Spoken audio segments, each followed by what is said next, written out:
First question है, विद्वानों का मानना था कि मानव सभ्यता का आविर्भाव आर्यों से हुआ है, उनकी यह धारणा कब गलत सिद्ध हुई। यानी कि जो विद्वान थे वो लोग मानते थे कि हमारे यहाँ मानव सभ्यता की जो उत्पत्ति हुई है वो आर्यों के आगमन से हुआ है। उनका यह जो मत था, उनका यह जो मानना था, यह कब गलत सिद्ध हुआ। ऑप्शंस आपके सामने है। ऑप्शन ए कहता है सिंधु सभ्यता के खोजे जाने से, बी है C14 के द्वारा ज्ञात किए जाने से, सी है आर्यों के आलेखों के आधार पर, और डी है हमारा उपरोक्त में से कोई नहीं। अगर आपको इसका सही आंसर पता है तो नीचे कमेंट बॉक्स में कमेंट करते चलेंगे।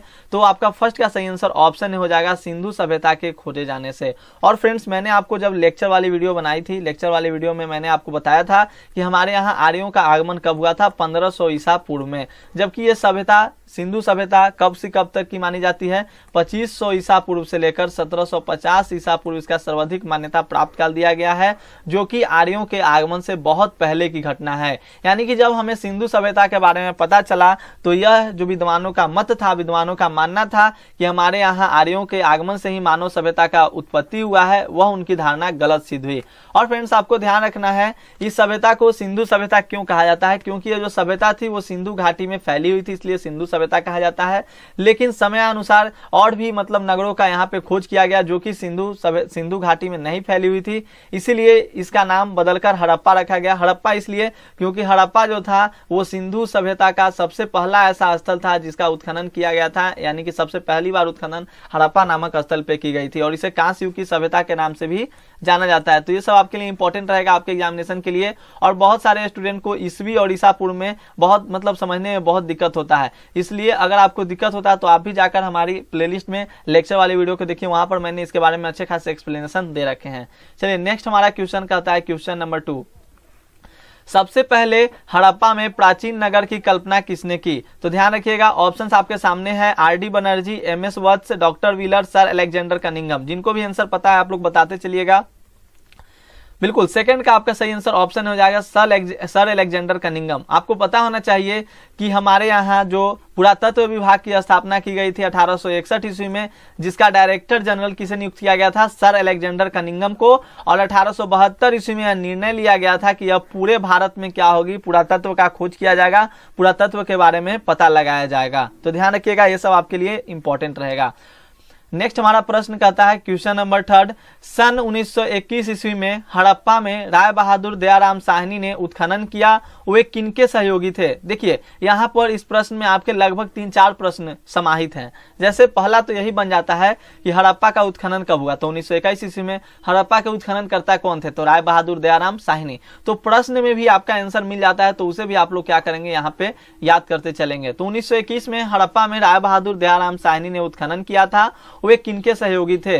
तो ऑप्शंस आपके सामने है, इसका सही आंसर ऑप्शन भी हो जाएगा सर जॉन मार्शल के सहयोगी थे।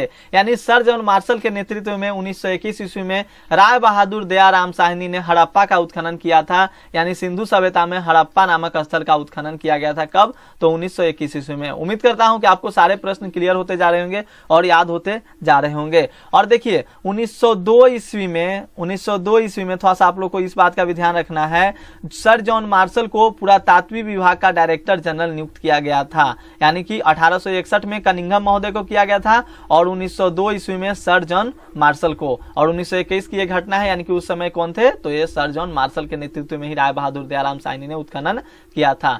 नेक्स्ट हमारा प्रश्न है क्वेश्चन नंबर 3, जिसका आंसर आपको पता रहे कमेंट में बताते चलिएगा। जो लोग वीडियो को बाद में भी देख रहे हैं फिर भी आप लोग कमेंट में अपना आंसर कमेंट जरूर करेंगे। चलिए क्वेश्चन नंबर 4 है हमारा, सिंधु सभ्यता में लगभग कितने स्थलों की खोज अब तक की जा चुकी है। तो ध्यान दीजिएगा, सिंधु सभ्यता में लगभग अभी 1500 से अधिक स्थलों की खोज की जा चुकी है। यानी इसका आपका सही आंसर ऑप्शन हो जाएगा 1500 से अधिक। अब मान लीजिए आपके पास ऑप्शन में 1500 ना रहता तो आप क्या देते हैं, तो 1000 रहता ना ऑप्शन में। यानी कि ऐसे तो 1500 ऐसे दिया गया, हर एक बुक में अलग अलग बात करी गई, लेकिन अभी तक 1500 से ज्यादा स्थलों की खोज की जा चुकी है सिंधु सभ्यता में। तो ध्यान रखेंगे, ये आपके लिए इंपॉर्टेंट रहेगा।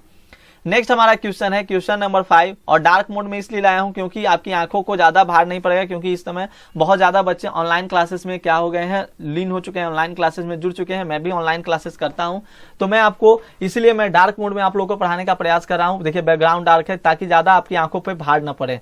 चलिए 5 नंबर क्वेश्चन है हमारा, सिंधु सभ्यता का क्षेत्रफल कितना है। तो इससे आपको फायदा भी है, आपकी आंखों की रक्षा भी की जा रही है। यानी कि सारी चीजों का ध्यान में रखकर मैं आप लोगों को पढ़ाने का प्रयास कर रहा हूं। 5 नंबर कहता है सिंधु सभ्यता का क्षेत्रफल कितना है। ऑप्शंस आपके सामने है, मैंने आपको बताया था, यानी कि 23 लाख में, मतलब 23 लाख में कितना किलोमीटर कम था जी, उसी दिन मैंने आपको बताया था 400 वर्ग किलोमीटर कम था। सॉरी, यहाँ पर किलोमीटर नहीं वर्ग किलोमीटर कर लीजिएगा आप लोग, ऑप्शंस में थोड़ा सा मिस्टेक है, सारे के सारे ऑप्शंस में वर्ग किलोमीटर कर लेंगे आप लोग। तो यह इसका सही आंसर आपका ऑप्शन भी हो जाएगा 12,99,600 वर्ग किलोमीटर। ध्यान रखिएगा स्क्वायर किलोमीटर, ठीक है। नेक्स्ट हमारा क्वेश्चन कहता है, क्वेश्चन नंबर 6, सिंधु सभ्यता को किस श्रेणी के अंतर्गत रखा गया है। ये भी मैंने आपको बताया था। देखिए यहाँ पर ऐतिहासिक काल ऑप्शन है, आधे ऐतिहासिक काल है, पूर्व ऐतिहासिक काल, इनमें से कोई नहीं। तो मैंने आपको बताया था कि ये जो घटना थी वो आधे ऐतिहासिक काल की थी, क्योंकि आपने देखा भी इसमें बहुत सारे हमें धातुओं के बारे में पता चला है। यानी कि जब लोग पत्थरों के बारे में पता था पहले, मतलब जो पाषाण काल था उसमें पता था पत्थरों के बारे में, और जैसे जैसे सभ्यता का धीरे धीरे जब समय बीतता गया तो आधे ऐतिहासिक काल में आता है। यहाँ पे लोगों में थोड़ा सा विकास हो चुका था और यहाँ के लोगों में मतलब विकास को देखा गया, इसलिए इसे आधे ऐतिहासिक काल में रखा जाता है। ध्यान रखिएगा। चलिए कमेंट आप लोग करें, बहुत सुंदर लाजवाब आप लोग का आंसर आ रहा है, वेरी गुड। इसी तरह से आप लोग बताते चलिए। नेक्स्ट हमारा क्वेश्चन कहता है, क्वेश्चन नंबर 7, राखल दास बनर्जी ने मोहनजोदड़ो में उत्खनन कब किया। यहाँ पर मैं को अलग कर लेंगे। राखल दास बनर्जी ने मोहनजोदड़ो में उत्खनन कब किया था। और फ्रेंड ध्यान रखिएगा, आपको भी ऐसा लग रहा हो कि मैंने सारे क्वेश्चंस को टर्म बाय टर्म सिलेक्ट किया है, यानी कि जितने भी क्वेश्चंस हैं वो मतलब अगर आपने बुक नहीं भी पढ़ा है और अगर आप ऑब्जेक्टिव क्वेश्चंस को कर लेते हैं तो आपका सारा का सारा कंसेप्ट जो होगा वो क्लियर होते जाएगा। लेकिन मैंने ऑलरेडी आपको ये चैप्टर पढ़ा रखा है, तो आप लोग जाइए हमारे चैनल के प्लेलिस्ट में, आपको क्लास 12th हिस्ट्री के नाम से एक प्लेलिस्ट मिलेगा और उस प्लेलिस्ट में आप लोग सारे के सारे आपको वीडियो मिल जाएंगे। तो राखल दास, दो पार्ट में ये वीडियो बना है इस चैप्टर का, तो दोनों वीडियो आप लोग देख लीजिएगा। राखल दास बनर्जी ने मोहनजोदड़ो में उत्खनन कब किया। ऑप्शंस आपके सामने हैं, तो 7 का आपका सही आंसर ऑप्शन ए सन 1922 ईस्वी में। और याद रखिएगा हड़प्पा का उत्खनन कब हुआ था, 1921 ईस्वी में। राय बहादुर दयाराम साहनी ने किसके नेतृत्व में, सर जॉन मार्शल के नेतृत्व में, और सर जॉन मार्शल को 1902 ईस्वी में भारतीय पुरातत्व विभाग का डायरेक्टर जनरल नियुक्त किया गया था। और उन्हीं के मतलब नेतृत्व में ये इन्होंने भी, राखल दास बनर्जी ने भी मोहनजोदड़ो का उत्खनन किया, क्योंकि ये एक साल बाद की घटना है, 1922 की घटना है, तो आप लोग को थोड़ा सा ध्यान में रखना है ये सभी टर्म्स को। नेक्स्ट हमारा क्वेश्चन कहता है, और जो कौन सी सभ्यता, कौन सा नगर जो है किस नदी के तट पे स्थित है, ये भी आप लोग को थोड़ा ध्यान में रखिएगा। 8 नंबर क्वेश्चन कहता है, निम्नलिखित में से मृतकों का टीला किसे कहा जाता है, यानी माउंट्स ऑफ द डेट्स के नाम से किसे जाना जाता है। तो याद रखिएगा मोहनजोदड़ो। ये जो मृतकों का टीला है वो सिंधी भाषा का शब्द है, तो सिंपली यहाँ से डायरेक्टली आपके एग्जामिनेशन में क्वेश्चन पूछे जाते हैं कि मृतकों का टीला के नाम से किस जगह को जाना जाता है। तो याद रखिएगा मोहनजोदड़ो, आप लोग एकदम आराम से आंसर दीजिएगा, इसे डायरेक्टली रट लीजिए। याद रखिए मृतकों का टीला यानी कि मोहनजोदड़ो सिंधी भाषा का शब्द है जिसका अर्थ ही होता है मृतकों का टीला। चलिए नेक्स्ट हमारा प्रश्न कहता है, क्वेश्चन नंबर 9, हड़प्पा सभ्यता किस युग की सभ्यता है। Very very important question, VVI है बोर्ड एग्जामिनेशन के लिए, चाहे वो झारखंड बोर्ड हो, बिहार बोर्ड हो, यूपी बोर्ड हो, मध्य प्रदेश बोर्ड हो, राजस्थान बोर्ड हो, सभी के लिए बहुत ही इंपॉर्टेंट है। हड़प्पा सभ्यता किस युग की सभ्यता है, तो याद रखना है VVI है आपका ऑप्शन सी द क्या, बोलिए बिल्कुल बिल्कुल क्या होगा, ऑप्शन डी, वेरी गुड, कांस्य युग की सभ्यता है। और इस सभ्यता में जो थी हड़प्पा सभ्यता में लोगों को लोहे का ज्ञान नहीं था। ध्यान रखिएगा लोहे का ज्ञान नहीं था। और फ्रेंड्स इसे कांस्य युग की सभ्यता क्यों कही जाती है, क्योंकि देखिए ध्यान रखिएगा कांसा जो होता है तांबा और टीन का क्या होता है, मिश्रण होता है। टीन इस तरह से लिखाएगा ना, तांबा जो होता टीन का क्या होता है, मिश्रण होता है। तो कांसा, तांबा और टीन का मिश्रण होता है, इसलिए इसे कांस्य युग की सभ्यता, क्योंकि इस सभ्यता में कांसे का प्रयोग बहुत ज्यादा मात्रा में किया जाता था, कांसे के बारे में पता चला है, तो ध्यान रखेंगे इंपॉर्टेंट रहेगा। चलिए नेक्स्ट हम लोग प्रश्न की ओर बढ़ते हैं। हमारा 10 नंबर क्वेश्चन कहता है कि सिंधु घाटी निवासियों को किस धातु का ज्ञान नहीं था। ध्यान रखेंगे 10 नंबर, तो लोहे का ज्ञान नहीं था, यानी option C the right answer. याद रखेंगे सभी लोग, सिंधु घाटी निवासियों को किस धातु का ज्ञान नहीं था, ये भी आपके लिए VVI है। तो बहुत ही इंपॉर्टेंट क्वेश्चंस आपके लिए मैंने इस वीडियो में लाए हैं, और इसका एक सेकंड पार्ट भी आएगा ऑब्जेक्टिव का, जिसमें और भी क्वेश्चंस आपको डील किए जाएंगे। नेक्स्ट हमारा प्रश्न कहता है क्वेश्चन नंबर 11, हड़प्पा सभ्यता का सबसे बड़ा नगर कौन था। तो याद रखिएगा 11 का आपका सही आंसर, हड़प्पा सभ्यता का सबसे बड़ा नगर कौन था। याद रखना है बहुत ही इंपॉर्टेंट है, बिल्कुल जी, ऑप्शन ए मोहनजोदड़ो जो था हड़प्पा सभ्यता का सबसे बड़ा नगर था। मोहनजोदड़ो जिसे मृतकों का टीला के नाम से जाना जाता है, इसका जो उत्खनन 1922 ईस्वी में राखल दास बनर्जी के द्वारा किया गया था। तो ध्यान रखिएगा आप लोग, ये बहुत आपके लिए इंपॉर्टेंट रह रहा है ये सभी प्रश्न, और भूलना नहीं है, बहुत ही इंपॉर्टेंट है, लाजवाब प्रश्न है। जब आप प्रीवियस ईयर क्वेश्चन को देखिएगा तो ये सारे प्रश्न आपको देखने को मिल जाएंगे। नेक्स्ट हम लोग क्वेश्चन नंबर 12 को पहले कर लेते हैं। कहता है हमारा कि सिंधु घाटी सभ्यता में विशाल स्नानागार के अवशेष कहां से प्राप्त हुए हैं। तो मैंने आपको बताया था कि देखिए, स्नानागार की बात करें या हम लोग अन्नागार की बात करें, ऐसे तो हड़प्पा नामक स्थल पे हम लोगों को 6-6 करके, मतलब 2-2 कतार में, जिस तरह से ऐसे कतार होते हैं, तो 6-6 करके 2 कतार में हमें अन्नागारों मिले हैं। लेकिन एक ही मोहनजोदड़ो में एक ही अन्नागार मिला है, जिसका क्षेत्रफल जो है वो हड़प्पा से बहुत ज्यादा है। इसलिए अगर आप स्नानागार की भी बात करें या अन्नागार की भी बात करें तो इसका दोनों का सही आंसर आपका ऑप्शन बी ही हो जाएगा, मोहनजोदड़ो। तो आप लोग कंफ्यूज नहीं होना है। मोहनजोदड़ो यानी सिंधु घाटी सभ्यता में विशाल स्नानागार के अवशेष कहां से प्राप्त हुए हैं, तो मोहनजोदड़ो से प्राप्त हुए हैं। ध्यान रखना है ये सारे प्रश्न को। और जिनको वीडियो समझ में आ रही है अच्छे से, प्लीज वीडियो को लाइक तो कर ही देंगे, चैनल को सब्सक्राइब भी कर दीजिए, क्योंकि आपके एक सब्सक्राइब से हमारे मेहनत पर, मतलब मेहनत का फल मिल जाता है। अगर आप लोग चैनल पे नए हैं तो प्लीज चैनल को सब्सक्राइब कर लीजिए, और प्लीज फ्रेंड अपने दोस्तों के साथ शेयर जरूर कीजिए। तो 3 काम आपको करना है, बिल्कुल फ्री में दिया जाएगा, सारे के सारे वीडियो आपको बिल्कुल फ्री में दिया जाएगा। बस लाइक करना है, सब्सक्राइब करना है और शेयर करना है। चलिए नेक्स्ट हमारा प्रश्न है क्वेश्चन नंबर 13। बार बार मैं वीडियो में नहीं कहूंगा क्योंकि बहुत सारे बच्चे इग्नोरेंस फील करते हैं, इसलिए आप लोग को एक ही बात में समझ आना है, लाइक करना है, शेयर करना है, सब्सक्राइब करना है।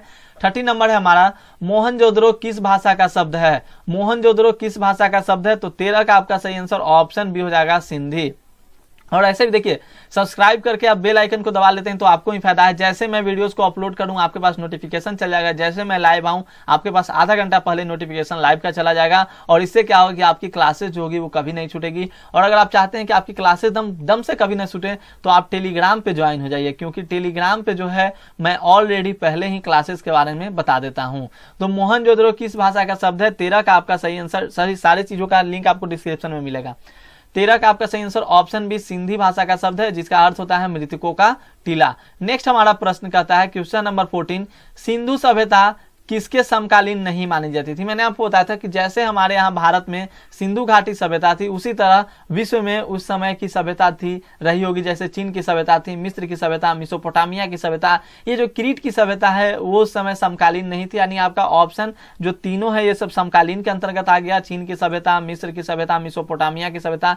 लेकिन जो क्रीट की सभ्यता है ये समकालीन नहीं थी, यानी इसका सही आंसर आपका ऑप्शन डी ही होगा, यानी क्रीट की सभ्यता। ध्यान में रखिएगा, सिंधु घाटी सभ्यता के समकालीन नहीं मानी जाती तो क्रीट की सभ्यता। और समकालीन कहने का मतलब होता है, जैसे मान लीजिए कि आप और आपके दोस्त जो लोग एक साथ कक्षा में पढ़ते हैं तो वो आपके क्या हुए, समकालीन हुए। तो ये ध्यान रखना है, समकक्ष हुए, समकालीन हुए। नेक्स्ट हमारा प्रश्न कहता है क्वेश्चन नंबर 15, पुरातत्व के अंतर्गत निम्न में से कौन एक नहीं है। पुरातत्व कहने का मतलब मैंने आपको बताया भी था कि जिससे हमें जैसे खुदाई उदाई करके पता लगाया जाता है। तो ऑप्शन ए है साहित्य, बी है सिक्के, डी है, सी है अभिलेख और डी है स्मारक। तो सही आंसर आपका 15 का हो जाएगा दोस्त, ऑप्शन ए साहित्य, क्योंकि सिक्के जनरली हमें उत्खनन यानी खुदाई के दौरान प्राप्त हो ही जाते हैं, अभिलेख भी और स्मारक भी। तो आपका ऑप्शन है साहित्य आपका सही आंसर हो जाएगा। इसी तरह से आप लोग बहुत बहुत अपना प्यार दिखाते रहिए, मैं आप लोगों के लिए कार्य करता रहूंगा। बस आप लोग वीडियो को शेयर करते रहिए, लाइक कीजिए, चैनल को सब्सक्राइब कीजिए, वीडियो को शेयर कीजिए। चलिए 16 नंबर क्वेश्चन हमारा कहता है कि हड़प्पा सभ्यता भारत के किस भाग में विकसित हुई थी। सिंपली मैंने आपको बताया था कि ये त्रिभुजाकार सभ्यता थी, और मैंने आपको बोला भी था कि मैं मैप के जरिए आप लोगों को लैपटॉप के स्क्रीन पे मैं आपको समझा दूंगा। तो मैं आपको मैपिंग के जरिए आपको समझा दूंगा नेक्स्ट वीडियो में। तो आप लोग नेक्स्ट वीडियो का वेट कीजिए, नेक्स्ट वीडियो जल्द ही मैं अपलोड कर दूंगा। तो हड़प्पा सभ्यता भारत के किस भाग में विकसित हुई थी, याद रखिएगा 16 का आपका सही आंसर ऑप्शन सी हो जाएगा, पश्चिमोत्तर भाग में हड़प्पा सभ्यता क्या हुई थी, विकसित हुई थी। और जनरली इससे ज्यादा आपके एग्जामिनेशन में क्वेश्चन नहीं आते, बोर्ड एग्जामिनेशन के लिए इतना इनफ है। 17 नंबर, भारतीय पुरातत्व का पिता किसे कहा जाता है। तो याद रखिएगा 17 का सही आंसर कनिंघम को कहा जाता है दोस्त, यानी कि इसमें कहा है कनिंघम, ऑप्शन बी में अलेक्जेंडर कनिंघम को भारतीय पुरातत्व का पिता कहा जाता है। और मैंने आपको बताया भी कि इनका जो हुआ था, इन्हें प्रथम डायरेक्टर जनरल नियुक्त किया गया था भारत के पुरातत्व सर्वेक्षण विभाग में, प्रथम यानी कि फर्स्ट डायरेक्टर जनरल इन्हीं को नियुक्त किया गया था। और हमारे यहाँ मतलब कि पुरातत्व विभाग की स्थापना कब हुई थी, 1861 ईस्वी में। और 1872 ईस्वी में यह डिसाइड किया गया था कि भारत में भी क्या किया जाएगा, पुरातत्व की खोज की जाएगी। नेक्स्ट हमारा प्रश्न है क्वेश्चन नंबर 18, हड़प्पा कहाँ पर स्थित है, यानी कि हड़प्पा नामक जो स्थल है वो कहाँ पे स्थित है, तो ध्यान दीजिएगा ये तो अभी पाकिस्तान में है। यानी कि मैंने आपको बताया था कि ये उस टाइम जिस टाइम खोज किया गया था 1921 ईस्वी में, तो 1921 ईस्वी में तो हमारा देश क्या था, आजाद नहीं था। तो मतलब उस समय भारत पाकिस्तान एक ही में थे। तो उस समय पाकिस्तान के मांटगोमरी जिले में ये स्थित था, जो कि अब पाकिस्तान का भाग है। हड़प्पा कहाँ पे अभी है वर्तमान में, तो पाकिस्तान में है। ध्यान रखेंगे आप लोग, ये भी आपके लिए इंपॉर्टेंट रहेगा। नेक्स्ट हमारा प्रश्न कहता है क्वेश्चन नंबर 19, समझते चलिएगा। 19 नंबर हमारा प्रश्न कहता है कि हड़प्पा टीले का उल्लेख सर्वप्रथम 1826 ईस्वी में किसने किया। 1826 की बात देखिए, यहाँ पर मैंने आपको बताया था कि 1921 में क्या हुआ था, राय बहादुर दयाराम साहनी द्वारा हड़प्पा का उत्खनन किया गया। लेकिन यहाँ पर बात की जाए कि हड़प्पा टीले का उल्लेख सर्वप्रथम 1826 ईस्वी में किसने किया, तो याद रखिएगा चार्ल्स मैसन ने किया था। चार्ल्स मैसन ने किया था। दोस्तों याद रखना है, यहाँ पर एक ऑप्शन आपको जॉन ब्रंटन और विलियम ब्रंटन भी है। हालांकि यहाँ पे कंफ्यूज नहीं होगा, जॉन ब्रंटन और विलियम ब्रंटन दो भाई थे जिन्हें ब्रंटन बंधु के नाम से भी जाना जाता है। और ये दोनों भाई जो थे 1856 ईस्वी में कराची से लाहौर तक रेलवे लाइन बिछाने का काम कर रहे थे। उस टाइम इन्हें भी बहुत सारे पुरातत्व के मतलब साक्ष्य मिले थे, जैसे ईंट उठ हो गए, ये इनको भी प्राप्त हुआ था। तो इन लोगों ने भी उल्लेख किया है कि हम लोग जब रेलवे लाइन बिछाने का कार्य कर रहे थे तो हमें ये सब सारी चीजें मिली थी। लेकिन सर्वप्रथम अगर हड़प्पा टीले का उल्लेख किसने किया था, तो वो चार्ल्स मैसन जी द्वारा किया गया था। ध्यान रखिएगा। नेक्स्ट हमारा प्रश्न कहता है क्वेश्चन नंबर 20 कि सिंधु घाटी सभ्यता में हल का प्रमाण कहां से मिला है। VVI इंपॉर्टेंट क्वेश्चंस आपके एग्जामिनेशन के लिए। तो हल का प्रमाण कहां से मिला है, 20 का आपका सही answer, very good, option D Kalibangan से, कालीबंगा कालीबंगन, याद रखिएगा। नेक्स्ट हमारा प्रश्न कहता है दोस्तों, देखिए ये बहुत ही इंपॉर्टेंट है, 21 नंबर बहुत इंपॉर्टेंट है और इससे क्वेश्चन आपके एग्जामिनेशन में आएगा ही आएगा। मिलान करना है, हड़प्पा जो थी वो किस नदी के तट पे, तो रावी नदी, वेरी गुड। आपका ये क्या हो जाएगा, ये ही हो जाएगा। चलिए मोहनजोदड़ो बताइए, मोहनजोदड़ो किस नदी के तट पे, तो सिंधु, वेरी गुड, ये भी आपका और ये भी होगा, ठीक है। और ऑप्शन सी है आपका लोथल, तो लोथल तो भोगवा था ही, और कालीबंगा घग्घर। तो ध्यान रखिएगा, बहुत ही इंपॉर्टेंट है आपका। बहुत लोग कहते हैं सरस्वती नदी, तो सरस्वती नदी, कंफ्यूज मत होइएगा, जो घग्घर को ही मतलब सरस्वती नदी का ही यह पार्ट है घग्घर भी, तो आप लोग को याद रखना है। नेक्स्ट हमारा प्रश्न कहता है 22 नंबर, काफी ज्यादा इंपॉर्टेंट है कि सिंधु घाटी सभ्यता के लोगों का मुख्य व्यवसाय क्या था। देखिए मैंने आपको बताया था कि जो सिंधु घाटी सभ्यता थी इसके समकक्ष में मेसोपोटामिया की सभ्यता, चीन की सभ्यता, मिस्र की सभ्यता थी। तो हमारे यहाँ से लोगों का व्यापार बहुत ज्यादा होता था, व्यापार करते थे, वो भी किस चीज का, कपास का व्यापार बहुत ज्यादा होता था। कपास की खेती हमारे यहाँ बहुत ज्यादा, यानी कि सिंधु घाटी सभ्यता में बहुत ज्यादा कपास की खेती की जाती थी। और जनरली है कि आप लोग इस तरह समझ ही गए होंगे कि मतलब सिंधु घाटी में सबसे ज्यादा कपास की खेती की जाती थी, तो उसका व्यापार भी क्या किया जाता था, अपने समकालीन जो भी इनकी सभ्यता थी उससे व्यापार किया जाता था। ये सब एक साक्ष्य के आधार पर ही बताए जाते हैं, इसका कोई एक सटीक जानकारी नहीं है, सब साक्ष्य के आधार पर। वहां से जो भी चीजें मिलती है, अभी भी वहां पे उत्खनन जारी है, और जैसे जैसे उत्खनन से हमें कुछ कुछ प्राप्त होता है तो उसके बारे में पता चलता है। हालांकि मैंने आपको बताया था कि वहां की लिपियों के बारे में भी हम लोग को पूरी पता नहीं है। जैसे इन लिपियों को अगर पढ़ लिया जाए तो मतलब और भी राज वहां के क्या हो जाएंगे, खुल जाएंगे, लेकिन ऐसा अभी हुआ नहीं है। तो आपको ध्यान रखना है, ऑप्शन ए व्यापार is the right answer. Next हमारा प्रश्न रहेगा क्वेश्चन नंबर 23, सिंधु सभ्यता के घर किससे बनाए जाते थे। चैप्टर का ही नेम है ईंट, मनके तथा अस्थियां, तो ध्यान रखिएगा ईंटों से ही बनाए जाते होंगे, यानी option A the right answer, ईंट से। सिंधु सभ्यता के घर किससे बनाए जाते थे, ईंट से, याद रखना है। चलिए नेक्स्ट हमारा क्वेश्चन है, और प्लीज अपने दोस्तों के साथ वीडियो को शेयर जरूर करना है। 24 कहता है हड़प्पा वासी किस वस्तु के उत्पादन में सर्वप्रथम थे। भैया हड़प्पा वासी जो व्यापार किया करते थे, कपास का सबसे ज्यादा किया करते थे, और कपास के उत्पादन में ये लोग सर्वप्रथम थे, यानी ऑप्शन आपका सी इसका सही आंसर हो जाएगा, यानी ऑप्शन सी कपास is the right answer. Next हमारा प्रश्न रहता है और last question of this video, please video को शेयर तो जरूर कीजिएगा। सिंधु सभ्यता का पतन, यानी पतन मतलब अंत मत समझिए, पतन नगर जिसे आप बंदरगाह कहते हैं ना, तो बंदरगाह कौन सा था, तो याद रखिएगा बंदरगाह के साक्ष्य कहां से मिले हैं, तो लोथल से आपको मिले हैं।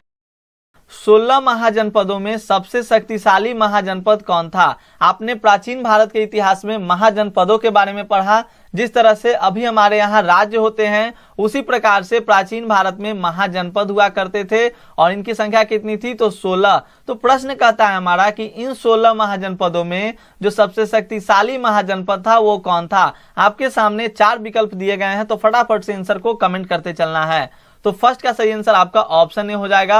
16 महाजनपदों में सबसे शक्तिशाली महाजनपद कौन था, तो Magadh is the right answer. और फ्रेंड्स आपको यह भी याद रखना है कि हर्यक वंश के सम्राट बिंबिसार ने मगध साम्राज्य की स्थापना की थी और बिंबिसार हर्यक वंश के संस्थापक भी हैं। तो ये सारे टर्म्स आपको याद रखना है। और हमें महाजनपदों के बारे में जानकारी कहां से मिलती है, तो बौद्ध साहित्य के अंगुत्तर निकाय से और जैन साहित्य के भगवती सूत्र से हमें महाजनपदों के बारे में जानकारी मिलती है और इनकी संख्या कितनी थी, 16। ये सारे टर्म्स आपको याद रखने हैं। और अगर हम लोग बात करें यहाँ पर मगध महाजनपद में वंशों के क्रम के बारे में, तो सबसे पहले यहाँ पर हर्यक वंश, उसके बाद कौन सा वंश, शिशुनाग वंश, नंद वंश और मौर्य वंश। तो याद रखिएगा, काफी ज्यादा इंपॉर्टेंट रहेगा। नेक्स्ट हमारा क्वेश्चन है, क्वेश्चन सेकेंड, कहता है कि जीवक वैद किस वंश के काल में था। फटाफट से कमेंट करते चलिएगा, जीवक वैद किस वंश के काल में था। ऑप्शंस आपके सामने है, तो see the right answer Haryanka. Haryanka वंश के काल में जीवक वैद थे और वो भी किसके शासनकाल में, तो बिंबिसार के शासनकाल में। याद रखिएगा, बिंबिसार जो कि हर्यक वंश का संस्थापक, यूं कहें कि हर्यक वंश का पहला राजा। और हर्यक वंश को पितृहंता वंश के नाम से भी जाना जाता है। इसमें क्या होता था, बेटा अपने पिता का क्या करता था, हत्या कर देता था। तो ये सारे टर्म्स आपको याद रखते चलने हैं। चलिए नेक्स्ट हमारा क्वेश्चन थर्ड कहता है कि किस भारतीय शासक को नेपोलियन की संज्ञा दी गई है। नेपोलियन की संज्ञा किस भारतीय शासक को दी गई है, तो थर्ड का सही answer, very good, option C the right answer, Samudragupta.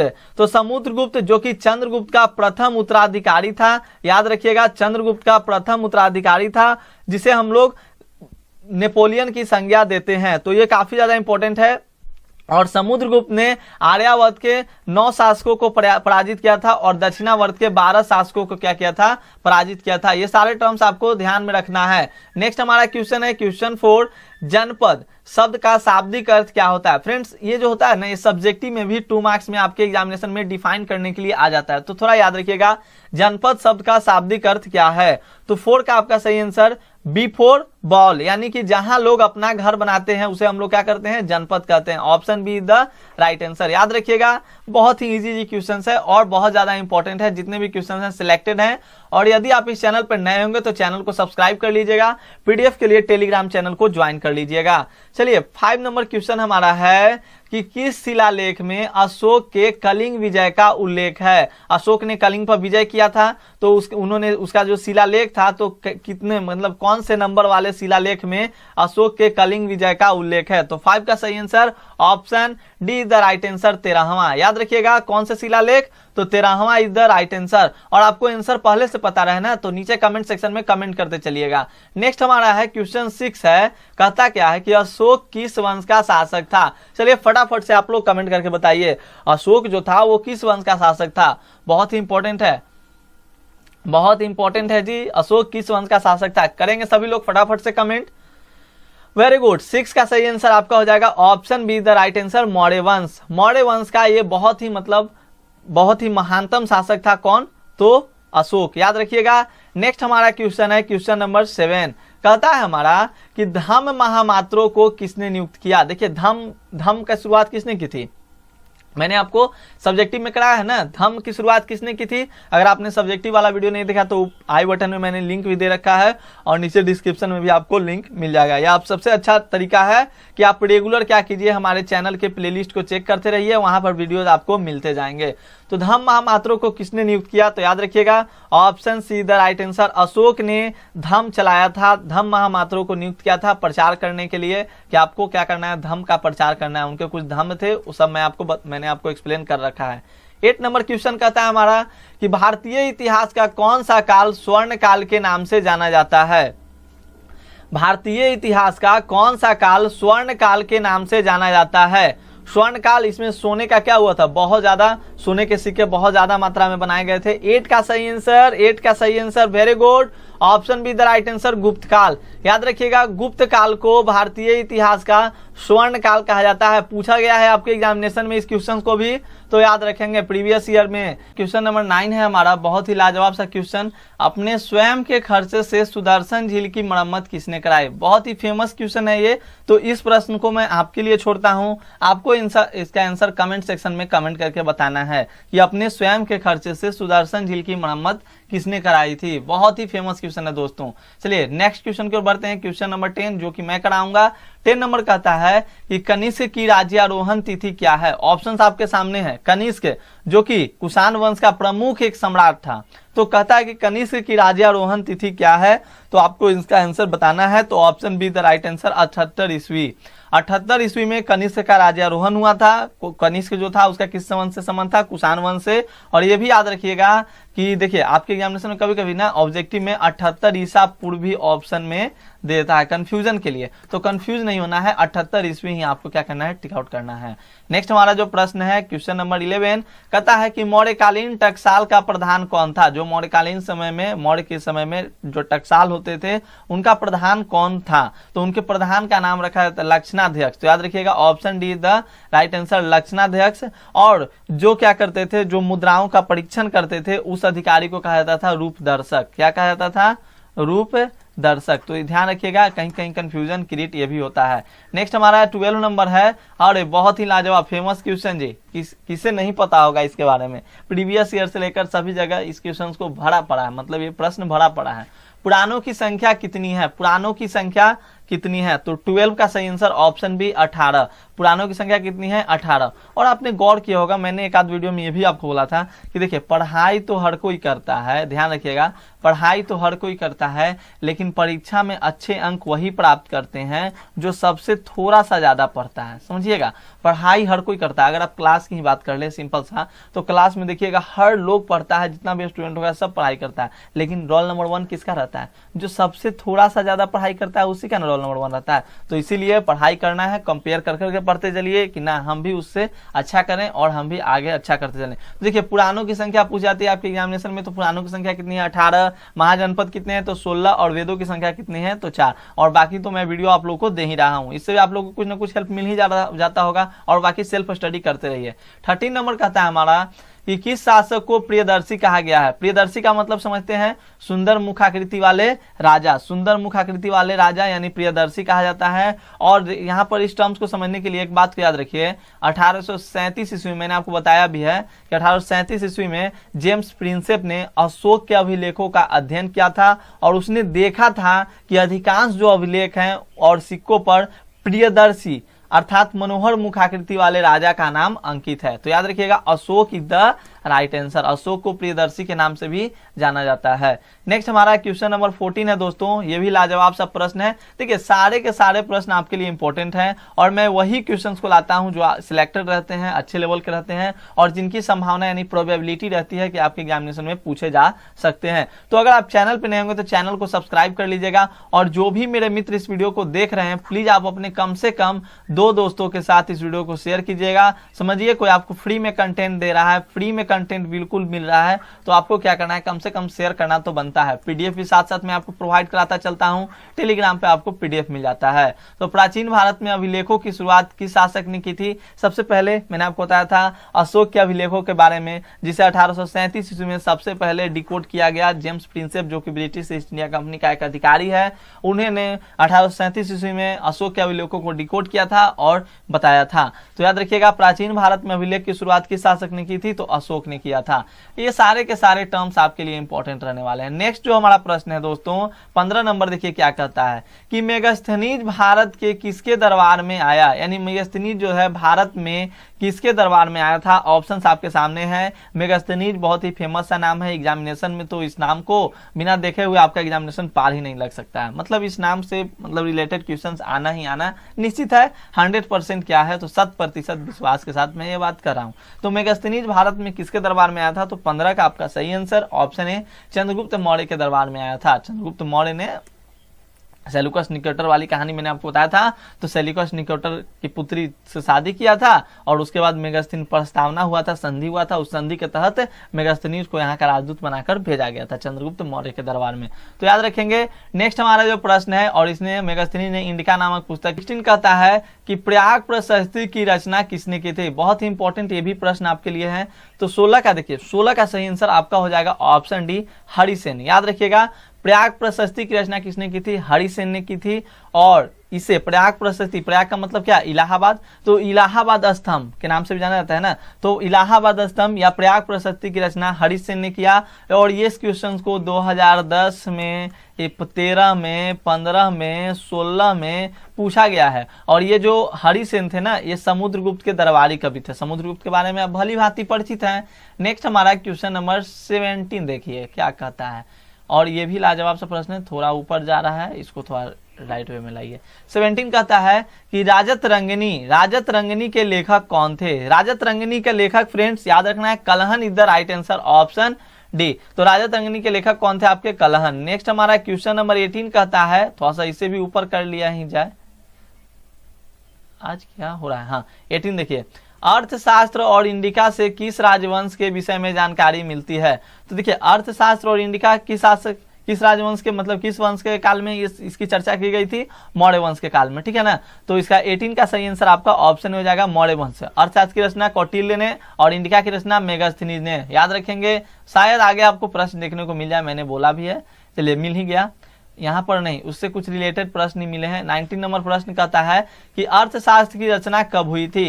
याद रखिएगा, अर्थशास्त्र की रचना फ्रेंड 4वीं शताब्दी ईसा पूर्व में, कंफ्यूज नहीं होना है, option C the right answer. 4वीं शताब्दी ईसा पूर्व में अर्थशास्त्र की रचना हुई थी। किसने किया था? कौटिल्य ने। और किस वंश के बारे में जानकारी हमें प्राप्त होता है? तो मौर्य वंश के बारे में, तो याद रखना है। फिर हम लोग बढ़ते हैं अपने अगले क्वेश्चन की ओर। क्वेश्चन नंबर 20 है कि बिंबिसार का संबंध किस वंश से है? तो बिंबिसार, मैंने आपको बताया था, बिंबिसार ने किस वंश की स्थापना की थी? हर्यक वंश की।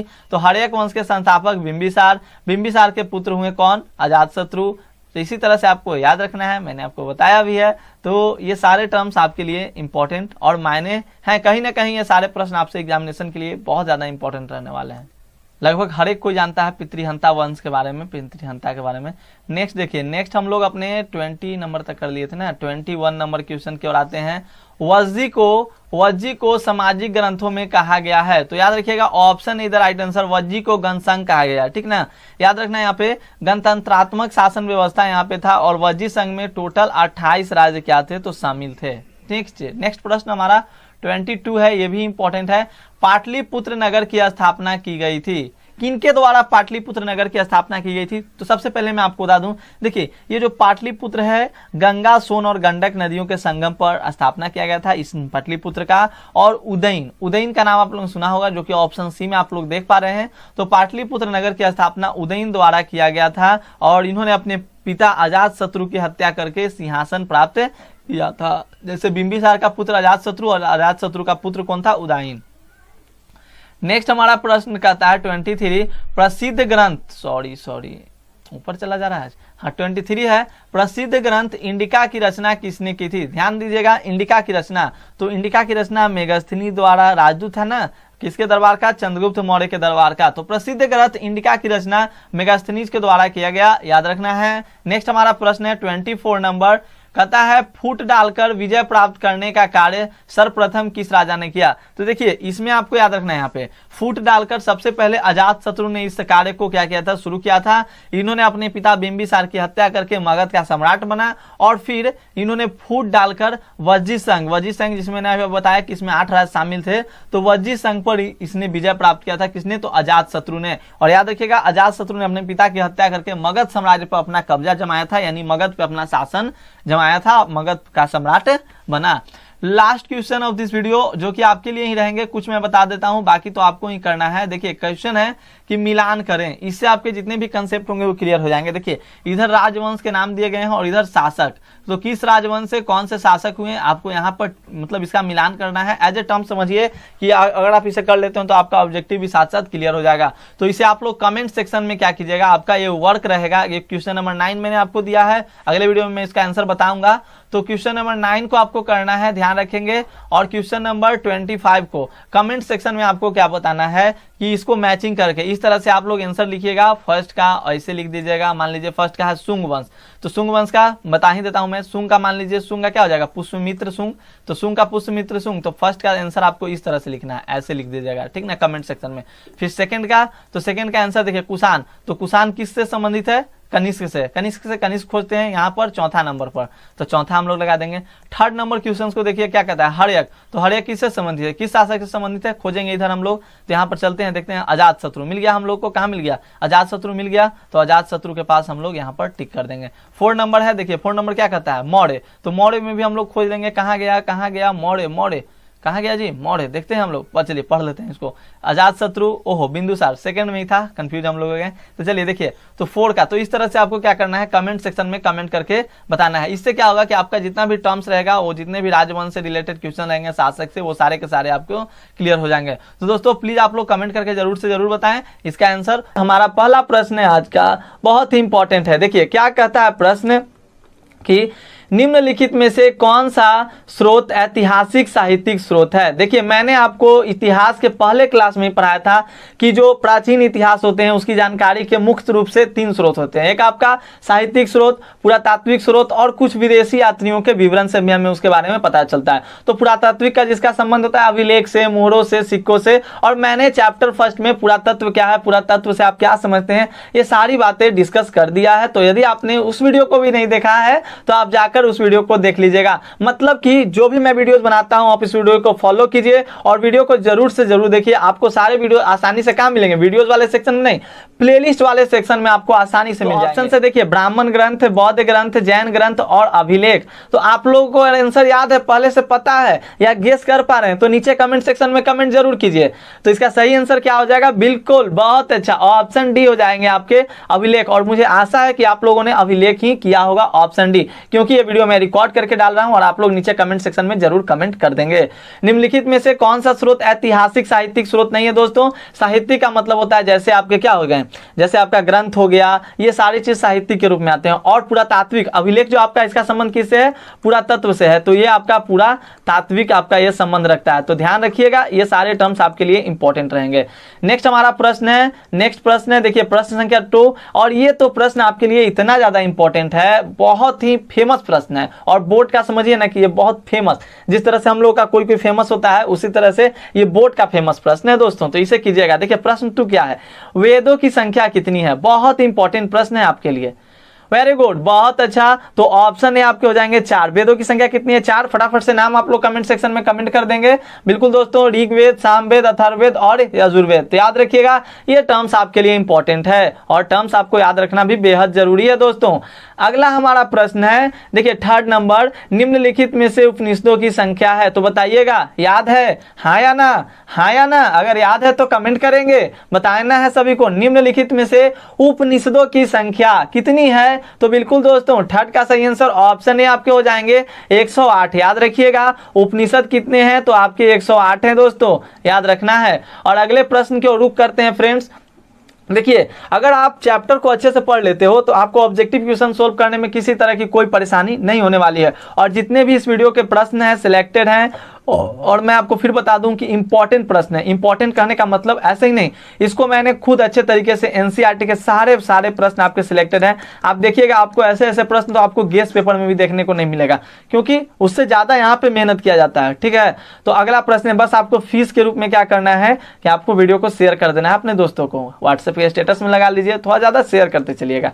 बहुपत्नी विवाह में पुरुष कितनी पत्नी होती थी, सॉरी बहुपत्नी विवाह में पुरुष की कितनी पत्नी होती थी। पुरुष के तो बल्ले बल्ले, कितनी पत्नियां, पत्नियों की संख्या, बहु मतलब ज्यादा। ठीक है, तो पत्नियों की संख्या कितनी होती थी साथियों।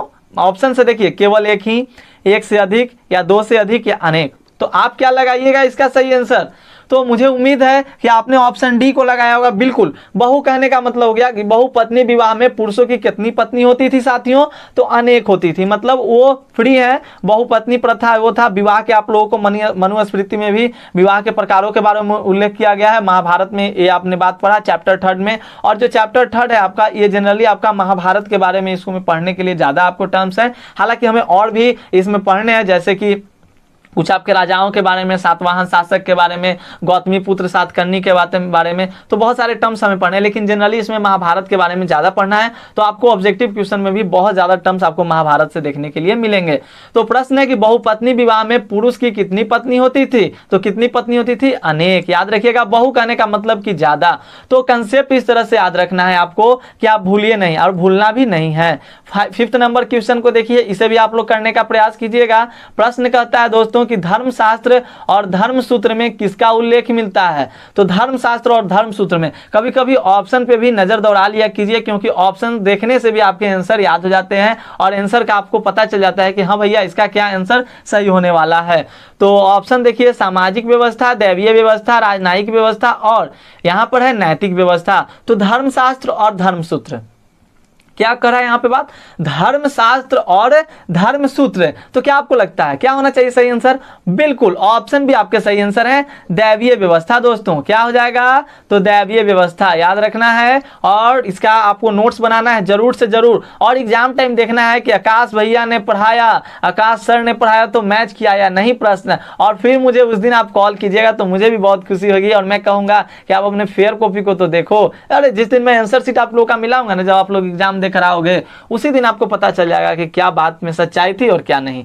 प्रश्न 6 को देखिए, पुराणों की संख्या कितनी है? जब चैप्टर को निचोड़ दिया जाता है, जब पूरे चैप्टर को निचोड़ कर सारे प्रश्नों को लाया जाता है, तो प्रश्न क्यों नहीं मैच करेगा?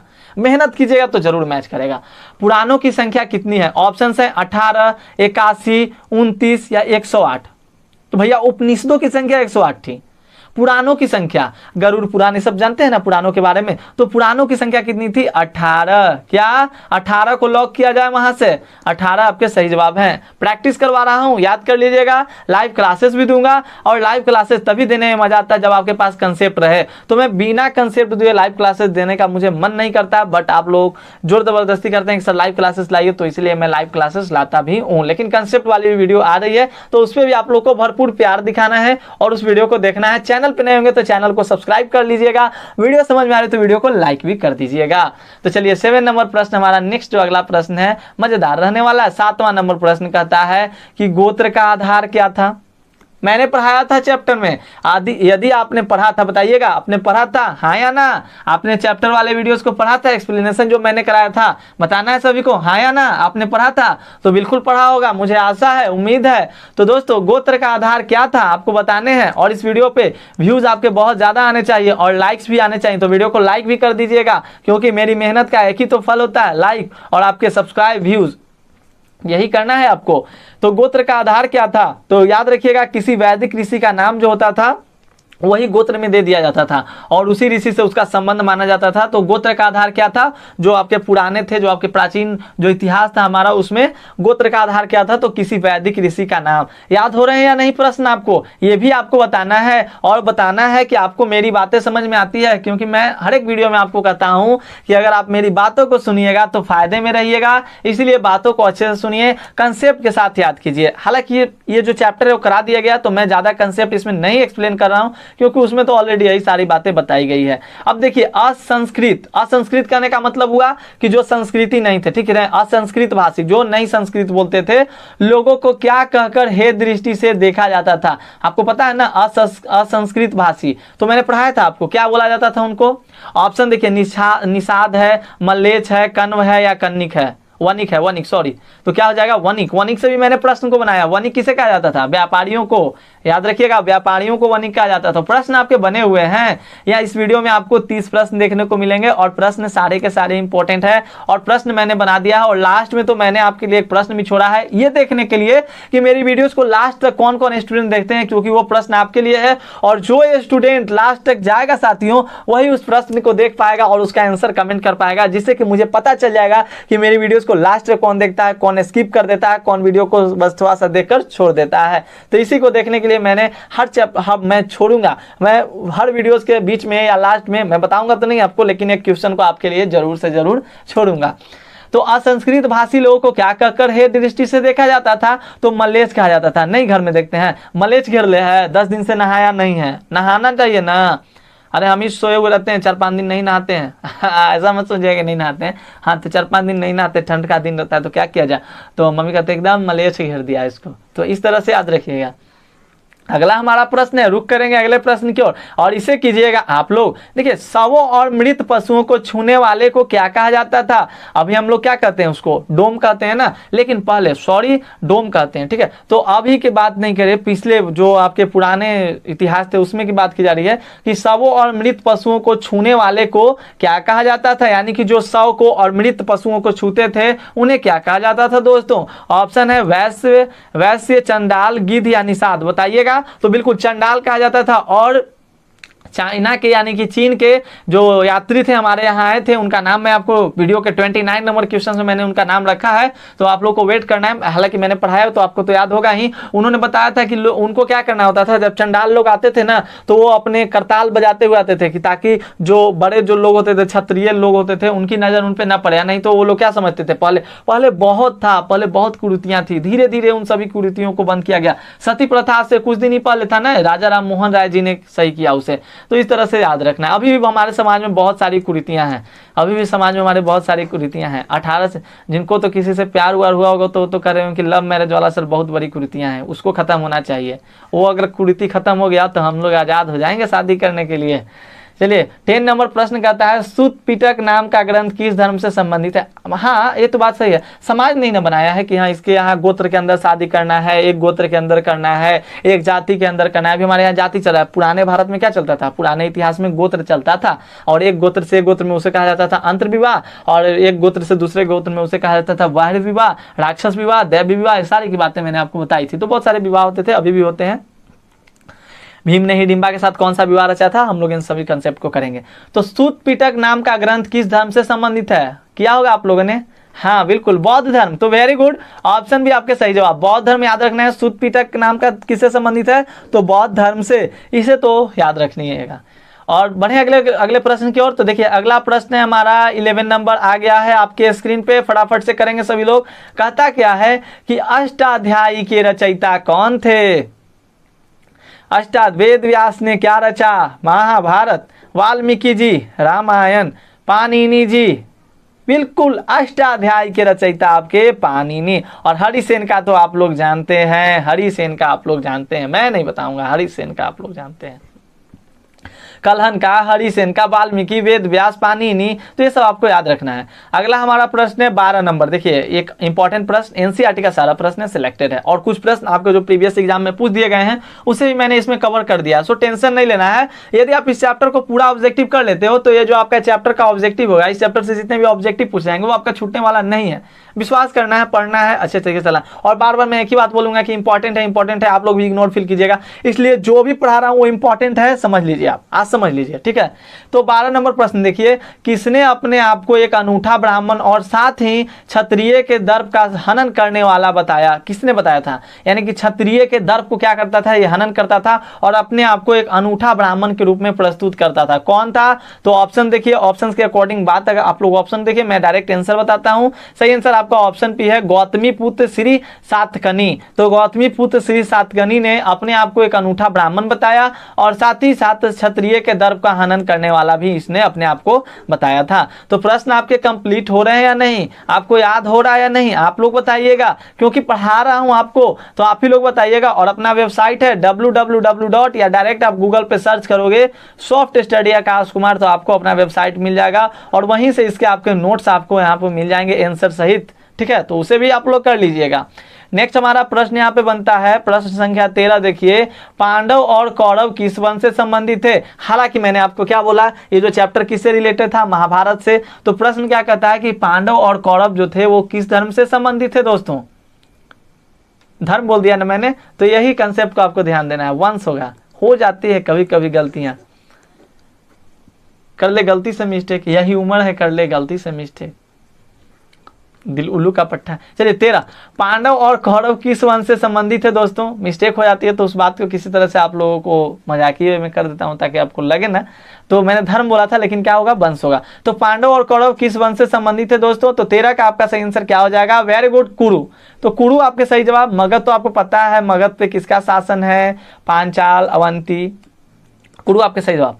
अगला हमारा प्रश्न है, देखिए 14 नंबर को देखेंगे। यह भी प्रश्न आपके लिए इंपॉर्टेंट रहेगा। क्या कहता है प्रश्न, आप इसे पढ़ो। चलिए मैं इसे करता हूं टिक। यही जो आपका पेन आप देख रहे हैं इसी से मैं करता हूं टिक। तो इसीलिए मेरी नज़रें नीचे की ओर जाती है, क्योंकि लैपटॉप के स्क्रीन पे देखना होता है, तो कैमरा लैपटॉप के ऊपर है और यहाँ पर हमें देखना होता है। तो कुरुक्षेत्र का युद्ध किसने जीता था? पांडव, कौरव, संथाल या आर्य? तो आपको बताना है 14 का कुरुक्षेत्र का युद्ध किसने जुड़ा, ये लड़ाई किसके किसके बीच में हुआ? पांडवों और कौरवों के बीच में। जीता कौन? तो पांडव जीते थे। विजयी भव पुत्र विजयी भव, पांडव विजयी भव। अगला प्रश्न है हमारा 15 नंबर, गंगा पुत्र किसे कहा जाता था? गंगा पुत्र बताइएगा। 15 नंबर बहुत ही इंपॉर्टेंट प्रश्न, महाभारत से रिलेटेड है, पूछा गया 2021 में, वो तो आप डिसाइड करोगे ना कब पूछा गया है। तो गंगा पुत्र किसे कहा जाता था? तो याद रखिएगा ऑप्शन है सही जवाब भीष्म को। क्या? भीष्म को। भीम किसने लगाया था दोस्त? भीम मत लगाया कीजिए, मैं आपको अगर कंफ्यूज करूं तो कंफ्यूज नहीं होना है, ठीक है, कंफ्यूज नहीं होना है, आपको आंसर करते चलना है। तो गंगा पुत्र किसे कहा जाता था? भीष्म को। अगला प्रश्न है हमारा 16 नंबर, देखिए ये भी आपके लिए काफी ज्यादा इंपॉर्टेंट लाजवाब रहने वाला है। क्या कहता है कि महाभारत किसने लिखा था? और आपको उम्मीद लगता होगा फेस वाली वीडियो थोड़ी ज्यादा आप लोग को समझ में आती होगी, जो डायरेक्टली पीडीएफ वाली वीडियो होती है, तो आप लोग हमें कमेंट करके बताइएगा। हालांकि पीडीएफ वाली वीडियो बनाने में ज्यादा तो मेहनत नहीं पड़ता है, उसमें मेरे बाल ऐसे भी रहेंगे ना, तो उसमें मैं बना लूंगा, और इसमें थोड़ा सा कंघा उंगा करके आता हूँ, ऐसे भी मेरे बाल इसी तरह से रहते हैं, तो ज़्यादा इसकी कोई ज़रूरत नहीं पड़ती है। और ऐसे भी मेरे वीडियोस कौन देखते हैं? आप ही लोग तो देखते हैं। कोई इंपॉर्टेंट पर्सन मेरे लिए हो, उसे दिखाने के लिए होता तब ना कुछ खास किया जाता। तो महाभारत किसने लिखा है? तो 16 का सही आंसर आपका हो जाएगा, क्या बताइएगा? तो किसके सही जवाब? महर्षि वेदव्यास। और कल मैंने इससे रिलेटेड प्रश्न भी आपसे किया था। 17 नंबर, महाभारत की रचना किस भाषा में हुई है? इंपॉर्टेंट प्रश्न पूछा गया आपके लिए, प्रीवियस ईयर का प्रश्न है, बोर्ड का फेमस प्रश्न है, बोर्ड से संबंधित प्रश्न है, और बोर्ड वाले को यह प्रश्न क्या कर गया? दिल को भा गया है, तो इसलिए आपको भी अपने दिल में इसे बैठा लेना है। तो कहता है महाभारत की रचना किस भाषा में हुई है? तो संस्कृत आपके सही जवाब है। बाल थोड़ा सा गड़बड़ हो गया क्या? अरे नहीं, क्या सर आप भी क्या करते रहते हैं, आपको किसे दिखाना है? हम लोग तो स्टूडेंट हैं। और ऐसे भी आपका चेहरा अच्छा नहीं है, मुझे अच्छा बिल्कुल नहीं लगता आपका चेहरा, यही ना आप लोग सोच रहे होंगे। चलिए मजबूरी है, देख लीजिए, आपको ज्ञान से मतलब है, हमसे क्या मतलब है। गोत्र के अंदर विवाह करना कौन सा विवाह है दोस्तों? गोत्र के अंदर विवाह करना। अब ऐसा नहीं जाति के अंदर विवाह करना तो अंतर जातीय विवाह, गोत्र के अंदर विवाह करना तो अंतर विवाह, याद रखना है। तो आपका ऑप्शन है सही जवाब, गोत्र के अंदर विवाह करना कौन सा विवाह है? तो अंतर विवाह। और बाहिर विवाह मतलब वही राक्षस विवाह, मतलब बताया था मैंने, फिश। ब्रह्म विवाह देती है कौन? लड़की के पिताजी।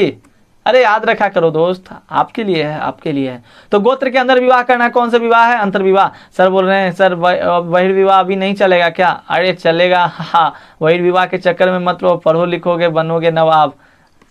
19 नंबर है, मनुस्मृति में कितने प्रकार के विवाह का उल्लेख किया गया है साथियों? प्रश्न देखिए इंपॉर्टेंट है, क्या कहता है कि मनुस्मृति में कितने प्रकार के विवाहों का उल्लेख किया गया है? ऑप्शन है 4, 6, 8, 9। तो क्या हो गया सही जवाब? तो ऑप्शन सी आपका सही है, 8 प्रकार के विवाहों की चर्चा की गई है और महाभारत में मनुस्मृति, ठीक है। तो 8 हो जाएगा, दोनों में याद रखिएगा। अब यहाँ पर हो गया कि द्रौपदी किसकी पत्नी थी? तो द्रौपदी किसकी पत्नी थी? माता जी मैं भिक्षा लेकर आया हूँ, माता जी मैं भिक्षा लेकर आया हूँ, तो पांचों भाई बांट कर खा लो, खा लो नहीं, सॉरी क्या बोले थे कि पांचों भाई आपस में बांट लो। अब लीजिए द्रौपदी का, उन्होंने तो जीत कर लाया द्रौपदी को, अब बांटे भाई कैसे बांटे? अब पांचों भाई के मन में, अरे मैं तो उनका भैंसुर हूं, तो वो कह रहे हैं हम तो देवर हैं, तो देवर हैं तो चलेगा काम, लेकिन भैंसुर तो नहीं। चलिए अब माता जी का बात तो मानना था ना भाई, माता सर्वोपरि है अपनी, तो माता जी का बात मानना है।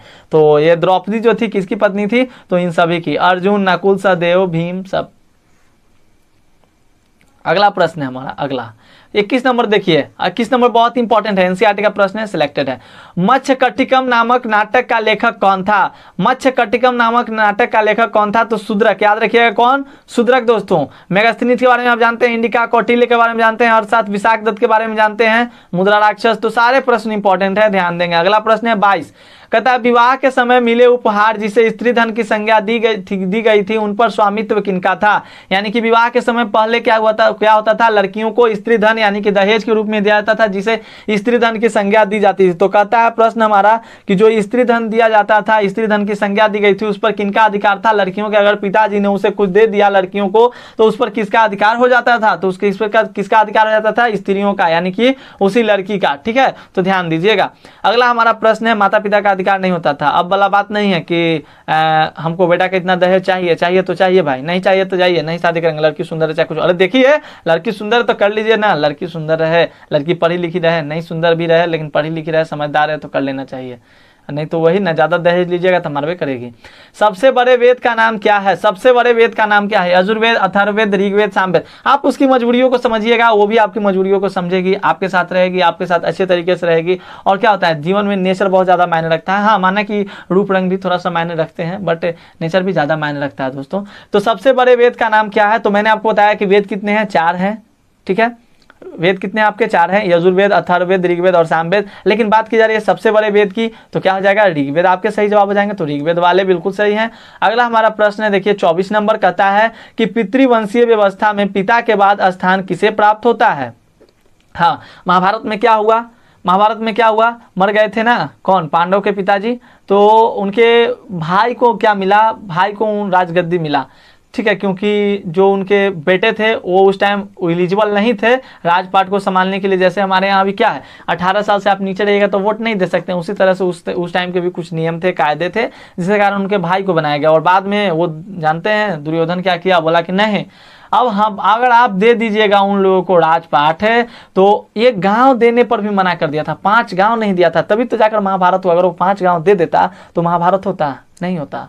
तो यही बात है। तो पितृवंशीय व्यवस्था में पिता के बाद स्थान किसे प्राप्त होता था? तो पुत्र को होता था। नियम क्या था? पुत्र को होना, और पुत्र ना रहे तो फिर तो भाई को होगा ही होगा। ठीक है, 25 नंबर प्रश्न देखिए, ये भी इंपॉर्टेंट है। शास्त्रों के अनुसार केवल कौन राजा बन सकते थे? शास्त्रों के अनुसार केवल कौन राजा बन सकते थे दोस्तों? तो शास्त्रों के अनुसार शास्त्र में क्या दिया गया? क्षत्रिय राजा बन सकते थे, यही बताया गया। लेकिन ऐसा नहीं था। अगर सातवाहन शासकों के बारे में बात कीजिए, राजा कौन बन गया? आपने महाभारत में भी देखा होगा, बहुत सारे जो थे राजा बने हुए थे। तो शास्त्रों के अनुसार क्या था कि केवल कौन राजा बन सकते थे? क्षत्रिय। लेकिन ऐसा तो था नहीं, मतलब शास्त्रों के अनुसार की बात की जा रही है। हम लोग सातवाहन शासक का अगर देखें, जिक्र करें तो आपको पता चल जाता है। गौतमी पुत्र सातकर्णी का भी हम लोग देख ही लेते हैं। 26 नंबर प्रश्न है कि वर्ण व्यवस्था का पालन करने के लिए ब्राह्मण किन प्रकार की विधियों को अपनाते थे? ऑप्शन है आपके, ब्राह्मण शासकों को उपदेश देते थे कि इस व्यवस्था को अपने राज्य में पालन करवाएं। बी कहता है कि ब्राह्मण लोगों को विश्वास दिलाते थे कि यह प्रतिष्ठा जन्म आधारित है और वर्ण व्यवस्था एक दैवीय व्यवस्था है, या उपरोक्त सभी। तो क्या आप करेंगे इसका सही आंसर? आप उपरोक्त सभी करेंगे। क्यों? क्योंकि वर्ण व्यवस्था का पालन करने के लिए ब्राह्मण जो होते थे, वो ब्राह्मण जो शासक वहां का होता था, तो उपदेश देते थे कि इस व्यवस्था को अपने राज्य में पालन कराइए, और डराते थे कि ये जो प्रतिष्ठा ये जन्माधारित है और एक दैवीय व्यवस्था है, मतलब देवी देवताओं ने कहा है। और देवी देवता का भय तो हमें इतना होता है कि अगर आपको आज कोई कह दे, अगर आपको कोई साधु पंडित आकर कह दे हाथ दिखाओ बालक, तो हाथ दिखाइएगा, ऐसे कह देगा कि तुम मैट्रिक में भी हार्ड टॉप करोगे। लेकिन हाँ, एक कारण है, आपको हमें क्या करना होगा? एक अंगूठी खरीदना होगा हमसे, आपको एक यहाँ पर जो आपके ऊपर थोड़ा सा ग्रह भी है, और ये बात भी कहेगा कि आपके दोस्त जो हैं वो नहीं चाहते हैं कि वो पास करे, या आपके अगल बगल का जो पड़ोसी है वो नहीं चाहता है कि आप भी कहेगा अरे बाबा सही बात है, अरे नेचर है, कौन पड़ोसी चाहता है किसका कि वो आगे बढ़े? कौन चाहता है? कौन दोस्त चाहता है? दोस्त वही दोस्त, देखिए दोस्त सब लोग होते हैं आपस में, लेकिन एक दोस्त ही ऐसा होता है। आपने 3 इडियट फिल्म देखी होगी, तो 3 इडियट में क्या कहता है कि दोस्त ऐसा है, अगर दोस्त फेल भी हो जाए तब भी दुख होता है, और दोस्त अगर पास भी हो जाए फिर भी दुख होता है। तो ध्यान दीजिएगा। तो इसका क्या हो जाएगा? उपरोक्त सभी आप याद रखेंगे, बहुत ही इंपॉर्टेंट प्रश्न है। दोस्त अगर फेल भी कर जाए तो भी दुख होता है, और दोस्त अगर पास भी कर जाए, बहुत अच्छे नंबर टॉप भी कर जाए, तो भी थोड़ा ना थोड़ा तो दुख होता है। 27 नंबर देखिए, महाभारत का समालोचनात्मक संस्करण किस विद्वान के नेतृत्व में हुआ था? महाभारत का समालोचनात्मक संस्करण किस विद्वान के नेतृत्व में हुआ? ऑप्शन है भाट सारथी, वीएस सुखतांकर। अरे भैया वीएस सुखतांकर तो यहीं पे मिल गए, तो यहीं पे हम लोग लगाइए मोहर और लॉक कीजिए, और सही आंसर आपका यही हो जाता है। तो तालियां भी बजा दीजिए। चलिए, प्रचार प्रसार का दिन चल ही रहा है। 28 नंबर देखिए, आख्यान संबंधित है। आख्यान किससे संबंधित है? तो शुरू में आपको बताया गया है, चैप्टर जब आप शुरू कीजिएगा चैप्टर 3 तो वहीं पर आख्यान के बारे में बात किया गया है। तो ये क्या है? कहानियों का संग्रह है। ठीक है, आख्यान क्या है? तो कहानियों का संग्रह है। हाँ 29 नंबर यानी सेकंड लास्ट क्वेश्चन है आपका। देखिए 29 नंबर कहता है कि वणिक शब्द का प्रयोग किसके लिए हुआ था। मैंने बताया था, प्रश्न मैंने पूछा या नहीं, पूछा ना, हाँ या ना, तो हाँ बिल्कुल मैंने पूछा आपसे ये प्रश्न। तो प्रश्न क्या था कि वणिक शब्द का प्रयोग किसके लिए हुआ था। तो भाई किसके लिए हुआ था, व्यापारियों के लिए हुआ था। तो याद रखना है ऑप्शन भी आपका सही जवाब हो जाएगा। अगला हमारा प्रश्न है 30 नंबर, देखिए हाँ देखिए चीनी यात्री वाला भी आ गया। किस चीनी यात्री ने कहा था कि अस्पृश्यों मतलब जिन्हें आप जैसे मतलब स्पर्श करते हैं ना, तो अस्पृश्यों मतलब स्पर्श करने वाला जिन्हें आप स्पर्श नहीं करें को सड़क पार कर चलते हुए सड़क पर चलते हुए करताल बजाकर अपने होने की सूचना देनी पड़ती थी, जिससे अन्य उन जन को देखने से बच जाएं। तो ये जो आपके चीन का एक यात्री आया था जिसका नाम था फासियन, या याद रखिएगा क्या ऐसे फायान भी क्या है चीन का यात्री है, तो ये नहीं फासियन, याद रखिएगा। फासियन ने बताया कि जब मैं भारत गया, जब मैं वहां गया तो पता चला मुझे कि जो वहां के जो अस्पृश्य होते थे, जो जिनको लोग शूद्र मानते थे, उनको क्या होता था करताल बजाकर अपने होने की सूचना देनी पड़ती थी, और वो क्या रहते थे गांवों से बाहर अपनी एक झोपड़ी देकर बनाकर रहा करते थे। तो इस तरह से बातें यहाँ पे बताई गई थी। अब तो हालांकि सारी कंडीशन बदल चुकी है। अब हम लोग क्लास में जाइए, कहीं पे पढ़ने जाइए, बस में सफर कीजिए, अब आपको सारे लोग मिलेंगे और आपको बैठना भी पड़ेगा दोस्तों। तो समय बदल रहा है तो हमें भी बदलना है, चेंज होना है, और इन सारी कुरीतियों को दूर करना है और अपने आप में परिवर्तन लाना है। और जो आप समझ रहे हैं उसे आप करते रहिए, परिवर्तन लाते रहिए। और एक प्रश्न आपके लिए रहेगा, तो ये प्रश्न को आप करोगे, मैं नहीं, आप करोगे दोस्तों। 31 क्या कहता है, सही मिलन कीजिए, सही मिलान कीजिए, मिलान कीजिए। तो रामायण का मिलान किससे होगा, महाभारत का मिलान किससे होगा, अष्टाध्यायी का मिलान किससे होगा, मनुस्मृति का मिलान किससे होगा। मुझे तो लगता है कि रामायण का मिलान किससे हो जाएगा, वाल्मीकि से। महाभारत का मिलान आपका वेद व्यास से हो जाएगा। अब आपको बताना है, अब आप क्या कीजिएगा, कमेंट सेक्शन में कमेंट करके बता दीजिएगा। तो प्रश्न कहता है आपका कि इनमें से बौद्ध धर्म के संस्थापक थे। ऑप्शंस आपके सामने हैं। प्रश्न क्या कहता है कि बौद्ध धर्म के संस्थापक कौन थे। तो बहुत ही इंपॉर्टेंट प्रश्न, सिंपल है, आप लोग कर सकेंगे इसका आंसर। ऑप्शन देखिए क्या कहता है, गौतम, महावीर, राहुल और सातकनी। तो सही आंसर इसका आपका ऑप्शन हो जाएगा। बिल्कुल सारे बच्चे आंसर सही जवाब दिए होंगे, गौतम, यानी कि गौतम बुद्ध जो थे वो बौद्ध धर्म के फाउंडर थे, यानी कि संस्थापक थे। दोस्तों याद रखिएगा सभी प्रश्नों को, और सारे क्वेश्चन को कीजिएगा, स्किप मत कीजिएगा क्वेश्चन को, क्योंकि कौन सा प्रश्न आपके लिए इंपॉर्टेंट है ये तो आप वीडियो देखने के बाद ही बताइएगा। सेकंड जो आपका प्रश्न है कहता है कि प्रथम बौद्ध संगीति कहाँ हुई थी। बहुत इंपॉर्टेंट प्रश्न। अब हर बार मैं यही बात नहीं कहूंगा कि इंपॉर्टेंट प्रश्न है। मैंने शुरू में बताया कि जितने भी प्रश्न सिलेक्टेड हैं अच्छे लेवल के हैं, वही क्वेश्चंस को लिया गया जो आपके एग्जामिनेशन के लिए इंपॉर्टेंट रहेंगे। तो सेकंड प्रश्न है आपका कि प्रथम बौद्ध संगीति कहाँ हुई थी। ऑप्शंस के अकॉर्डिंग आपका सही आंसर राजगिरी, बिल्कुल राजगिरी में ही हुआ था प्रथम बौद्ध संगीति। और किसने किया था उस टाइम यहाँ का, राजगिरी आपको पता है ना, मगध का ये शासनकाल यहाँ पे था, मगध साम्राज्य में था राजगिरी। और शासनकाल किसका चला था, प्रथम बौद्ध संगीति के टाइम उसका अजात शत्रु का। तो याद रखिएगा इसका सही आंसर आपका ऑप्शन सी हो जाएगा राजगिरी, यानी जिसे अभी उसका नाम नया नाम हो गया राजगीर। और ये बौद्ध की मृत्यु के बाद मतलब इसका करवाया गया था, प्रथम बौद्ध संगीति कराई गई थी। तो याद रखिएगा। नेक्स्ट हमारा प्रश्न है थर्ड नंबर, कहता है कि त्रिपिटक ग्रंथ किस धर्म से संबंधित है। त्रिपिटक कहने का मतलब होता है तीन पिटक, मतलब तीन टोकरियों इसमें कि बुद्धि संग्रहित है। तो त्रिपिटक ग्रंथ किस धर्म से संबंधित है। मैंने इस प्रश्न को बहुत बार कराया है, आपने भी किया होगा, क्योंकि प्रश्न आपके लिए बहुत ही इंपॉर्टेंट है। ऑप्शन है जैन धर्म, बौद्ध धर्म, यूनानी या ईरानी। तो याद रखिएगा इसका सही आंसर आपका ऑप्शन भी ही होगा बौद्ध धर्म दोस्तों।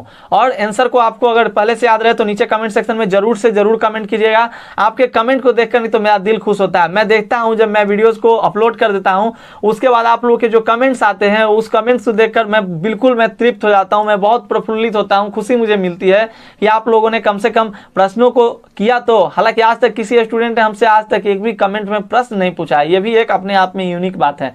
नीचे प्रश्न रहता ही नहीं है। उम्मीद है कि आपका डाउट क्लियर हो जाता होगा।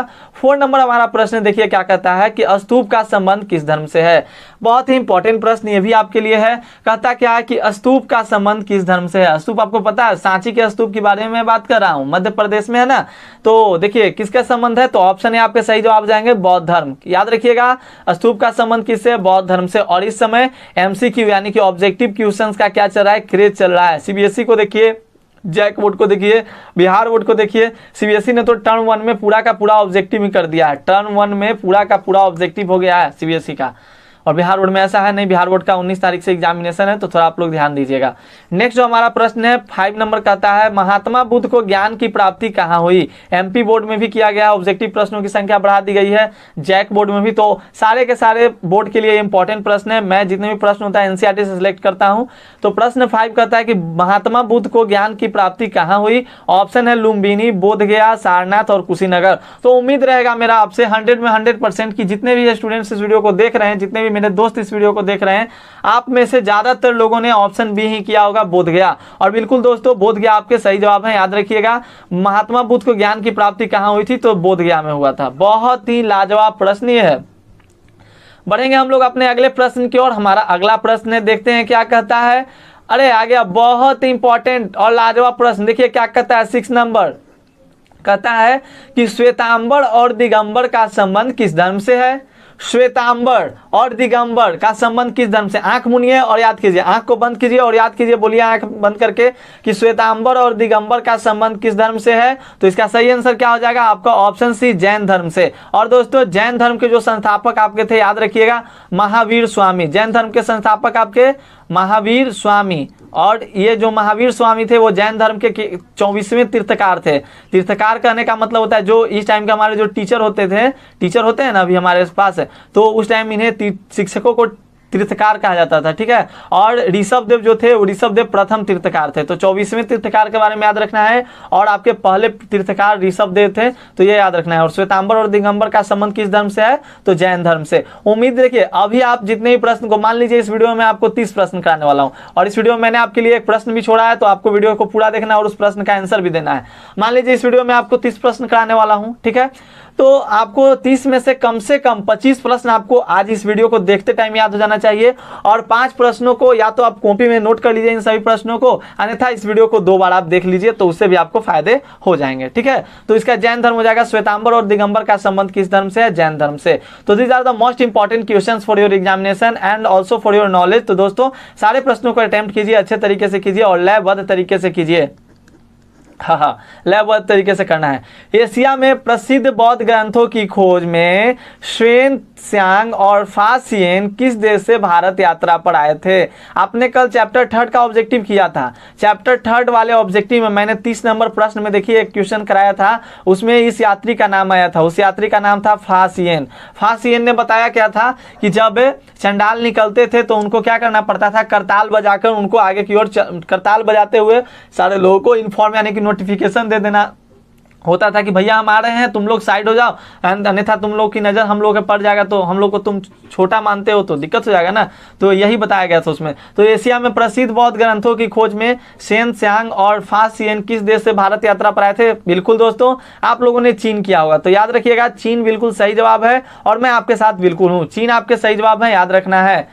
अंग्रेजी में चाइना कहते हो आप इसे, चाइना, कोरोना जैसे ही चाइना का नाम आता होगा आप लोगों के मन में कोरोना आता होगा। इसने तो पढ़ाई लिखाई हम लोग का बर्बाद कर दिया, चौपट कर दिया। 8 नंबर देखिए, सांची के स्तूप के संरक्षण में निम्न में से, बहुत इंपॉर्टेंट प्रश्न भी, संरक्षण में निम्न में से किसका सबसे महत्वपूर्ण योगदान रहा था। साथियों प्रश्न क्या कहता है, पढ़िए आप लोग, क्या कहता है कि सांची के स्तूप के संरक्षण में निम्न में से किसका योगदान जो था वो सबसे महत्वपूर्ण रहा। देखिए थोड़ा सा ऑप्शंस को आपके एग्जामिनेशन में फनी वे में भी पूछा जाता है। जैसे शाहजहां बेगम है और यहाँ पर देखिए नीचे शाहजहां भी है, तो ऐसा ना हो कि आप OMR में जाइए रंगने, OMR पे एग्जामिनेशन आपके होते हैं, OMR पे जाइए रंगने और डायरेक्ट ऊपर वाले प्रश्नों को देखिए और तुरंत उसको टिक कर दीजिए, ऐसे ऐसे उसको भर दीजिए। ये नहीं करना है, आपको पहले ऑप्शंस को गौर तरीके से गौर तलब देख लेना है। देखिए ऑप्शंस आपके यहाँ पे शाहजहां बेगम भी है, यहाँ पे शाहजहां है, यहाँ पे देखिएगा नूरजहां है और यहाँ पे नूरजहां बेगम भी है। तो है ना, कमाल की बात है ना। फनी वाले ऑप्शंस मैंने यहाँ पे दिए हैं आपको, सो ध्यान देना है। तो इसका सही आंसर आपका ऑप्शन ही होगा, शाहजहां बेगम। तो इन सभी टॉपिक पे भी, इन सभी बातों पे भी आपको केयर करना है, ध्यान देना है।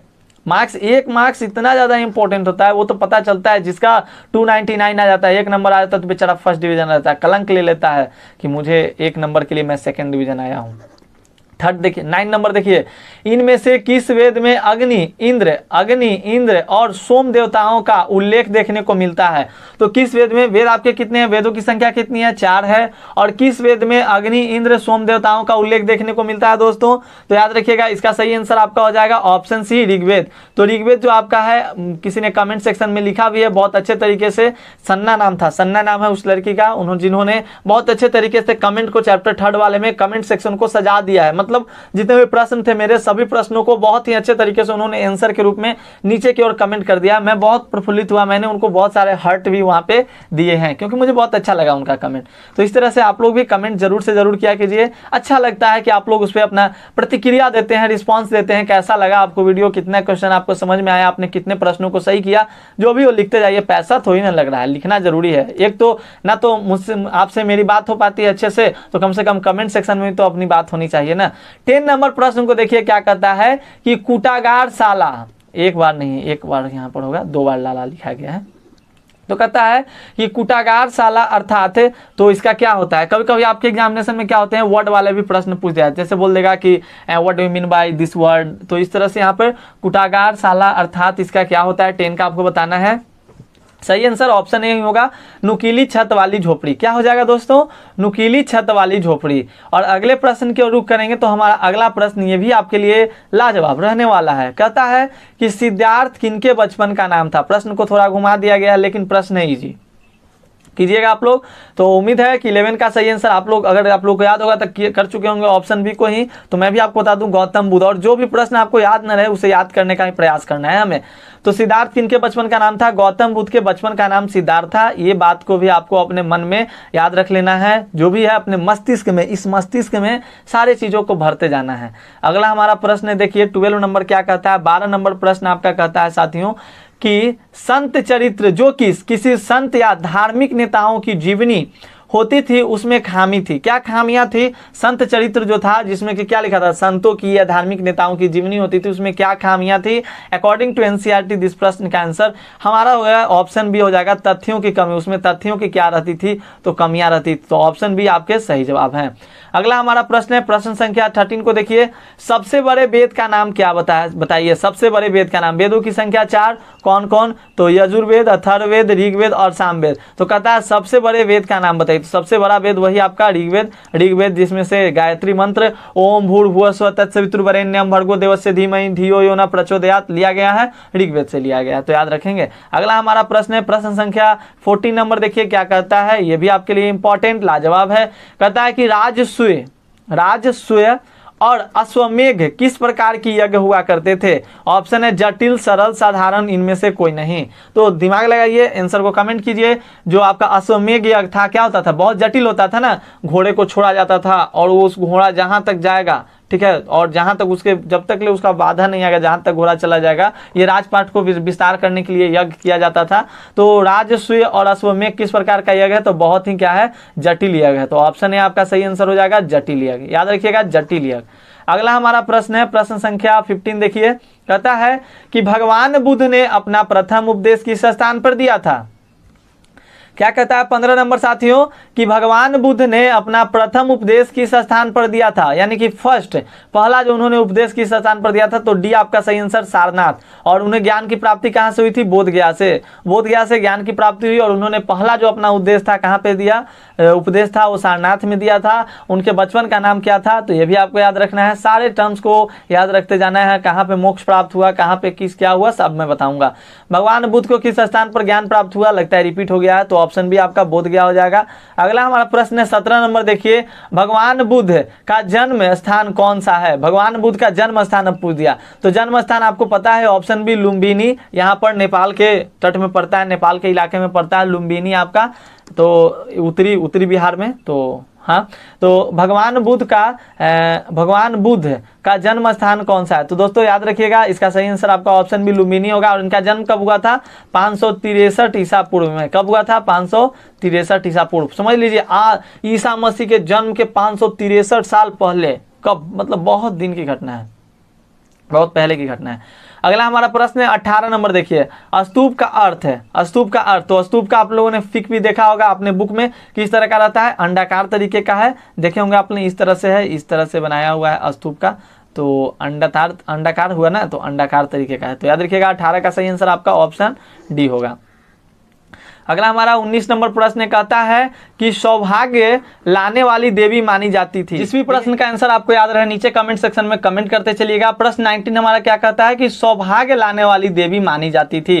कौन मानी जाती थी साथियों? प्रश्न क्या है कि सौभाग्य लाने वाली देवी मानी जाती थी। तो ऑप्शन है सालभंजिका, गजलक्ष्मी, महाप्रजापति, द्रौपदी। तो सही जवाब इसका आपका ऑप्शन भी हो जाएगा गजलक्ष्मी। याद रखिएगा सौभाग्य लाने वाली देवी कौन मानी जाती थी? गजलक्ष्मी। अगला हमारा प्रश्न है, देखिए प्रश्न नंबर 20 को कहता है कि शाहजहां बेगम की उत्तराधिकारी कौन थी? शाहजहां बेगम की उत्तराधिकारी कौन थी? वही शाहजहां बेगम जिन्होंने स्तूप की संरक्षण किया था, यानी कि उसका कंजर्वेशन किया था, उसका प्रोटेक्शन दिया, रक्षा की, और उसका हालत अभी इतना अच्छा है।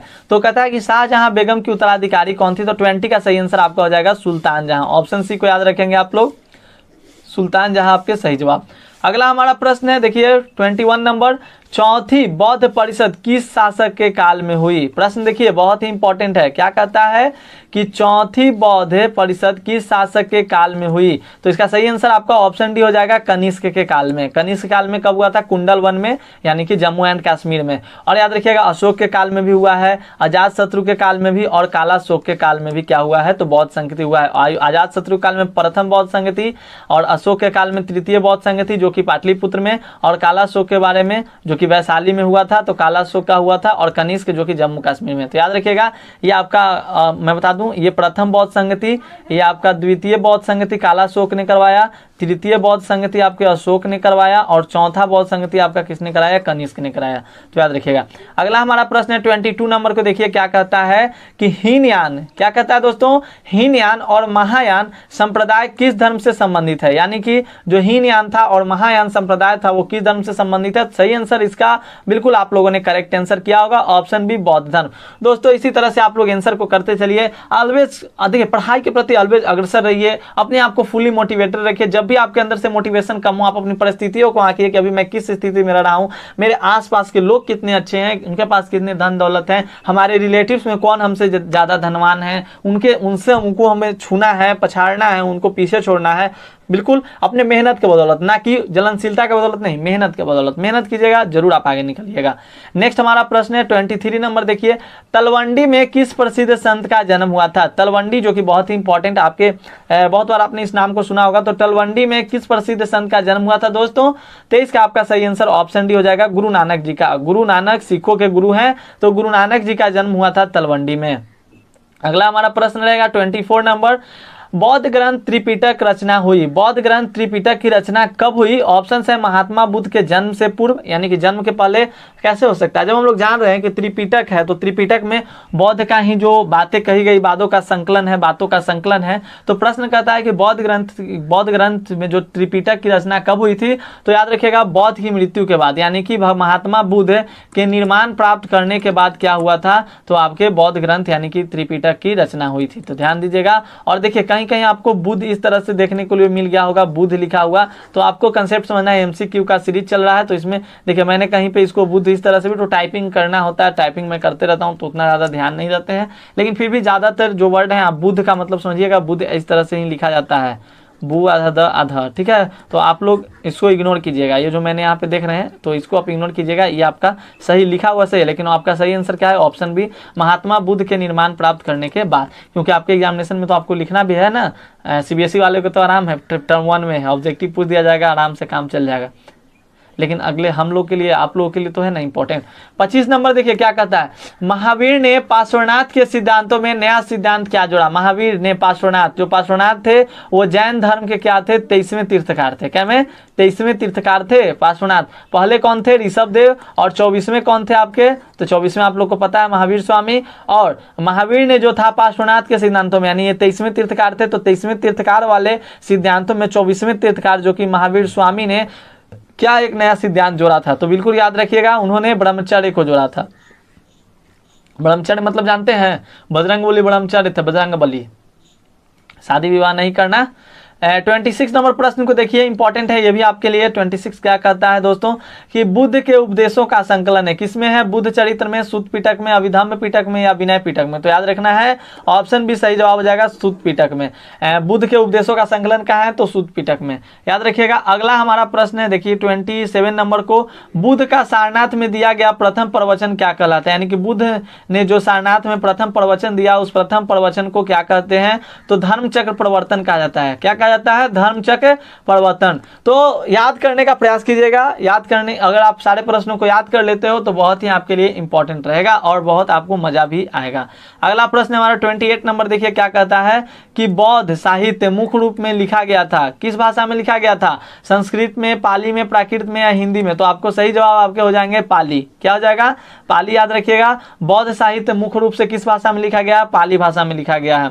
अपना अगला प्रश्न है 29 कहता है कि सांची मध्य प्रदेश के किस जिले में स्थित है? सांची जो आपका है वो मध्य प्रदेश के किस जिले में स्थित है? तो ये तो आपको पता है मध्य प्रदेश में, लेकिन मध्य प्रदेश के रायसेन जिले में स्थित है, यानी कि ऑप्शन भी आपका सही है। रायसेन से 25 किलोमीटर की दूरी पे ये आपका सांची जो है वो स्थित है। तो याद रखना है ये इंपॉर्टेंट प्रश्न, सारे के सारे प्रश्न इंपॉर्टेंट ही हैं। कहिएगा कि सर कितना प्रश्न इंपॉर्टेंट कह करके आप हमें हजारों प्रश्नों को पढ़ा देंगे, तो इंपॉर्टेंट बोर्ड के लिए भी एज वेल एज आपके फ्यूचर के लिए भी है, एज वेल एज जितने भी एग्जामिनेशन दीजिएगा उसके लिए भी आपके लिए इंपॉर्टेंट है। चलिए 30 नंबर को थोड़ा अच्छे से एक्सप्लेन भी हम लोग कर लेंगे। कहता है कि तृतीय बौद्ध संगति का आयोजन कहाँ हुआ? तो ध्यान दीजिए, सबसे पहले हम लोग बात कर लेते हैं पहले के बारे में, आप लोग तब तक कमेंट कीजिए तृतीय के बारे में। पहला बौद्ध संगति कहाँ हुआ? तो राजगिरी में। ठीक है, किनके शासनकाल में? तो अजातशत्रु के शासनकाल में। ठीक है, अजातशत्रु याद रखना है। दूसरा जो आपका बौद्ध संगति हुआ किसके काल में? तो याद रखिएगा ये आपका हुआ था चुलबग में। चुलबग कैसा नाम है? चुलबग, जो कि आपका वैशाली में पड़ गया ना, वैशाली जो महाजनपद था उसमें पड़ गया वैशाली। और ये कौन थे? कालाशोक, मैंने आपको बताया अभी ऊपर वाले प्रश्न में, तो कालाशोक हो जाएगा इसका।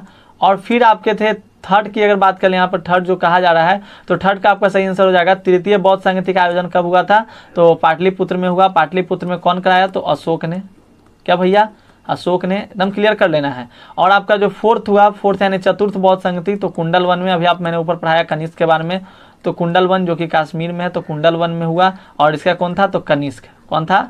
तो कनिष्क। तो उम्मीद करता हूं कि आपको देखिए सारे, प्रथम बौद्ध संगति राजगिरी में अजातशत्रु द्वारा, आंख मूंद कर बोलिए, प्रथम बौद्ध संगति राजगिरी में अजातशत्रु द्वारा, द्वितीय बौद्ध संगति चुलबग में वैशाली यानी कालाशोक द्वारा, तृतीय बौद्ध संगति पाटलिपुत्र अशोक द्वारा, और चतुर्थ बौद्ध संगति कुंडल वन में कनिष्क द्वारा, यानी कि जो जम्मू कश्मीर में। तो याद रखना है इन सारे प्रश्नों को। और प्रश्न आपके लिए जो 31 नंबर क्वेश्चन मैं आपके लिए छोड़ता हूं, आपके लिए प्रश्न बताना है कि जैन धर्म के 24वें तीर्थकार कौन थे? सभी स्टूडेंट को नीचे कमेंट सेक्शन में कमेंट जरूर से जरूर इस प्रश्न को करना है, तभी मुझे पता चलेगा कि आपने इस वीडियो को लास्ट तक देखा, अंत तक देखा और आपने सारे प्रश्नों को अच्छे तरीके से किया। तो दोस्तों उम्मीद करता हूं आपके वीडियो समझ में आए होंगे, आपको सारे प्रश्न अच्छे लगे होंगे, आपने सभी प्रश्नों को मजेदार तरीके से किया होगा। और आप चैनल पे अगर नए होंगे तो प्लीज चैनल को सब्सक्राइब कर लीजिएगा, वीडियो को लाइक कर दीजिएगा